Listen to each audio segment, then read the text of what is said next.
Guys আজ আমি দেখবো 60 টাকা দামের ইপি নুডলস এর প্যাকেট কেটে বেশি গ্রাম ইপি নুডলস পাবো নাকি 5 টাকা দামের 12 পিস ইপি নুডলস এর প্যাকেট কেটে বেশি গ্রাম ইপি নুডলস পাবো। গাইজ প্রথমে 60 টাকা দামের ইপি নুডলস এর প্যাকেটটা কেটে দেখবো এর মধ্যে কত গ্রাম ইপি নুডলস পাওয়া যায়। চলো।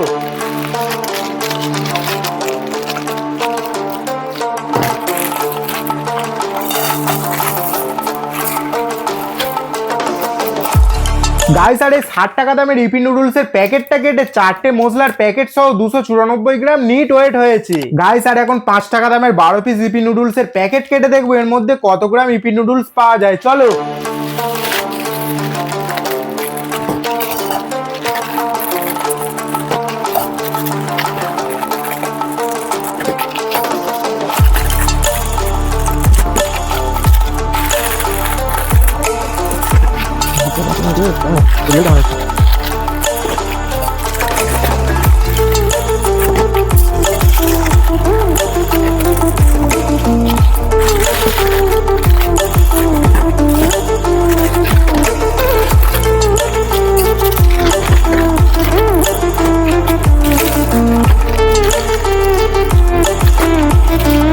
গাইস আর এই 5 টাকা দামের 12 পিস ইপি নুডলস এর প্যাকেট কেটে 12 পিস মশলা সহ 315 গ্রাম নিট ওয়েট হয়েছে। গাইস আর উইনার 5 টাকা দামের ইপি নুডলস এর প্যাকেট।